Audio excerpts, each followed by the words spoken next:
બગડુ ગામનો ખેડૂત ખાતેદાર અત્યારે મોદીજી સરકારની એવી અપેક્ષા છે કે ખેડૂતને બમણી પેદાશ આવે, પણ આ અધિકારીઓ જુનાગઢના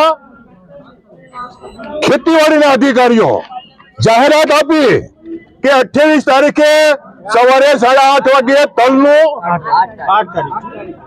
8 તારીખે 8 વાગે તલનું અને અડદનું બિયારણનું વિતરણ કરવાનું છે। 300 રૂપિયા કિલો બેગ, તલ વાળાને 5 બેગ અને અડદ વાળાને 40 કિલો આવી જાહેરાત કરી અને આ નાલાયકો ભાગી ગયા છે ત્યારે શટર બંધ કરીને। બરોબર છે, આ ભાગી ગયા છે। હવે આ ખેડૂતો પોતાની કામ છોડી 1000 રૂપિયાનું કામ છોડી અને 1500 રૂપિયા અહીંયા દેવા હાટું થાય, તલનું સારું બિયારણ આવે, ખેડૂતોને સારું ઉત્પાદન મળે એ માટે અહીંયા ભેગા થયા છે। સવારના 4 વાગ્યાના અહીંયા બેઠા છે લાઈન કરી। અંદાજે 1000 ખેડૂતો છે અહીંયા। કેટલા? 1000। શું કે છે એ લોકો? હા, તો શું એની પાસે જવાબ છે? રવની ગામથી આવું છું, વંથલી તાલુકાના। હવે હું સવારે 5 વાગ્યાનો આવ્યો। કાલે આ લોકોએ જાહેરાત કરી હતી કે પહેલાને ધોરણે તલ અને અડદનું બિયારણનું વિતરણ કરવાનું છે, તો અહીંયા હું 5 વાગ્યાનો આવી ગયો છે। પછી ઉના સાઈડના એ લોકો કાલ સાંજના આવી ગયા, ભૂખા તરસા એમને છે, અને સવારે ટોકનની એવું કીધું કે ટોકન આપવાના છે, તો ટોકનની કંઈ વ્યવસ્થા કરી નહીં, કોઈ લોકોને ટોકન કે એવું કંઈ આપ્યું નહીં। અને ત્યાં અધિકારીને કહી સીધો કે અમારા સાહેબ કે હજી આવ્યા નથી, 11 વાગે સાહેબ આવે મિટિંગમાં આવે, તો ત્યાં સુધી આ બધા ખેડૂતને શું કરવું? ટોકનની કંઈ વ્યવસ્થા, ફોન રિસીવ કરતા નથી। અને અત્યારે હવે એવું કહે છે કે હવે ઓનલાઈન આપશું એમ, તો કાલે જ એમને એમ કીધું હતું કે ઓનલાઈન છે, તો આ બધા ખેડૂત અહીંયા આવે જ નહીં, હેરાન થાત ને, બધાના કામ ધંધા બધા બંધ કરી અને કાલ સાંજના અહીંયા લાઈનમાં ઊભા છે, અને કોઈ અહીંયા વ્યવસ્થા કાંઈ છે નહીં।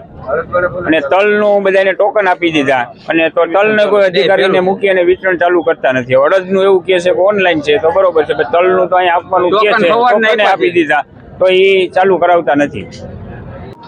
અમે અહીંયા તલ લેવા માટે પેલા સોશિયલ મીડિયામાં અને ન્યૂઝપેપરમાં આ એગ્રીકલ્ચર વાળાએ જાહેર કરેલું હતું કે તલ અને અડદનું વેચાણ આ તારીખથી એટલા ટાઈમથી ચાલુ થશે। અહીંયા હજારોની સંખ્યામાં ખેડૂત આવી ગયા। આ લોકો કોઈ નિર્ણય આપતા નથી। ટોકન અડદવાળાને ટોકન આપ્યા છે, તલવાળા અહીંયા બિચારા ખેડૂત એનું 300 400 રૂપિયાના મજૂર મૂકી અને લાઈનમાં ઊભા છે, તો એવો કોઈ ખેડૂતને 1 સેકન્ડનો ટાઈમ નથી। તો શું આજે આ વર્ષો છે ખેડૂતને જ લાઈનમાં ઉભવાનું, કોઈ બીજાને લાઈન જ નહીં, કોઈ અધિકારીને લાઈન નહીં, અધિકારીનો કોઈ ટાઈમ નહીં, તો આ ખેડૂતને ટાઈમનો કેવડો ટાઈમ બગાડી અને અહીંયા સારું ઉચ્ચ ક્વોલિટીનું બિયારણ લેવા માટે આવ્યા છે, તો અહીંયા કોઈ નિર્ણય આપતા નથી। અડદવાળાને ટોકન આપ્યા છે, તો અહીંયા હજારોની સંખ્યામાં ખેડૂત ભેગા છે, તો અહીંયા અધિકારી એવો નિર્ણય આપે છે કે ઓનલાઈન રજીસ્ટ્રેશન કરવાનું। તો ભાઈ પેલા સોશિયલ મીડિયામાં ન્યૂઝપેપરમાં આપી દો કે ઓનલાઈન રજીસ્ટ્રેશન કરવાનું, તો એટલા ખેડૂત અહીંયા એનો ટાઈમ અને એના પૈસા બગાડી, કોઈ 200 કિલોમીટર થી આવ્યા, કોઈ 150 કિલોમીટર થી આવ્યા, અને કોઈ કાલે સાંજે 5 વાગ્યાના અહીંયા આવી ગયા છે।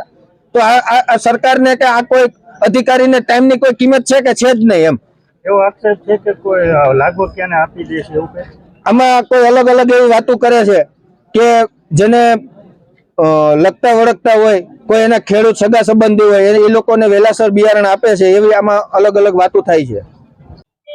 હું ડૉક્ટર જે.બી. પટેલ, પ્રાધ્યાપક અને વડા, બીજ વિજ્ઞાન અને તકનીક વિભાગ, જુનાગઢ કૃષિ જુનાગઢ ખાતે ફરજ બજાવું છું।